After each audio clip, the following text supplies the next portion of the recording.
Profit की बात करें, when we deposit money into bank, the bank use our money and return the pays in extra amount along with our actual deposit. The extra money which the bank gives for the use our amount is called the profit under deposit.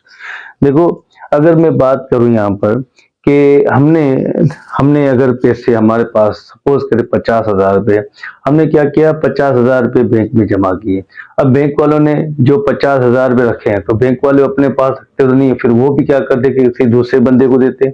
अगर हमसे उन्होंने पैसे जो लिए, हमें बोला कि भाई आपको हम 4% के ऊपर हम आपको फायदा देंगे, आगे वाले से बंदे से जो पैसे दे रहे हैं उनसे वो 10% लेते हैं, 12%, 15%।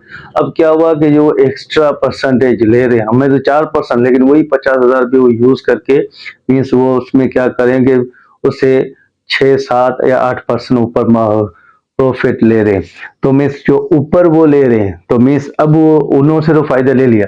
अब हमें क्या, हमने जो 50,000 जमा करवाए थे, अब 4% के ऊपर हमारे जो पैसे जितने बनते हैं, सपोज के 2,000, 3,000, 4,000 जो भी बनते, वो हमें पैसे दे रहे हैं। अब वो जो ऊपर के पैसे हमें मिल रहे हैं वो क्या कहलाएगा यहाँ पर, प्रॉफिट। मतलब हमारे 50,000 भी हमें मिले और 2,000 या 2,500 जितने भी 3-4 ऊपर जो मिल रहे हैं हमें, वो फिर टाइम पीरियड होता है कि भाई 2 साल के लिए, 3 साल के लिए, वो मैं आगे आपको बताऊंगा। तो टाइम पीरियड के हिसाब से फिर वो कहते हैं भाई आप इतना टाइम, जितने टाइम हमारा बढ़ता जाएगा तो हमारी प्रॉफिट भी हमें ज्यादा मिलता जाएगा।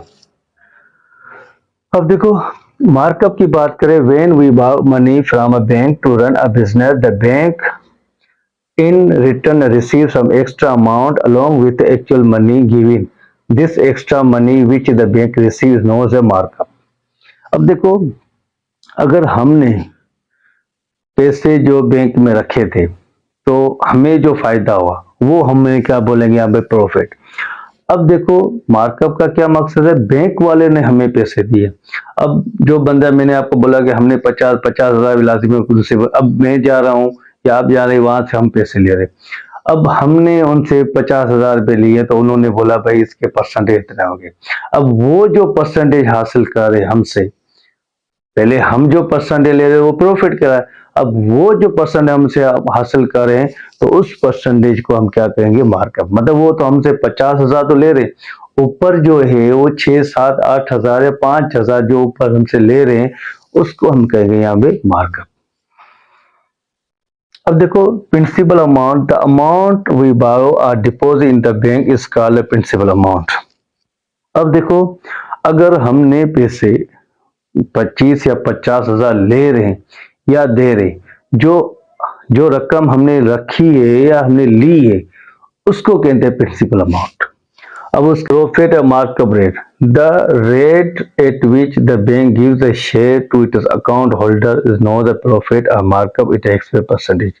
अब यहाँ पे जो रेट दे रहे हैं बैंक वाले, दे रहे हैं शेयर होल्डर को, जो अकाउंट शेयर होल्डर है, मतलब आप हैं या मैं, जो पैसे हम यहाँ पे ले रहे हैं या उनको दे रहे हैं, तो उनके ऊपर जो वो परसेंटेज हमें देते हैं, मतलब 3% या 4%, वो हमारे पास क्या बनेगा, मार्कअप रेट या प्रॉफिट। ठीक है। A period, the time for which particular amount invest in business is known as period.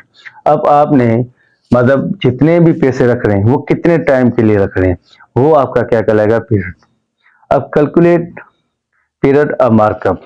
अब प्रॉफिट या मार्कअप को हम आई से डिनोट करते हैं, प्रिंसिपल अमाउंट को पी से डिनोट करो, रेट को हम आर से डिनोट करेंगे, टाइम को हम टी से, पी आर टी। ठीक है। तो मीन्स आप प्रॉफिट या मार्कअप जो हासिल कर रहे हैं या आप या बैंक वाले जो हासिल कर रहे हैं तो उसको आई से डिनोट करना है।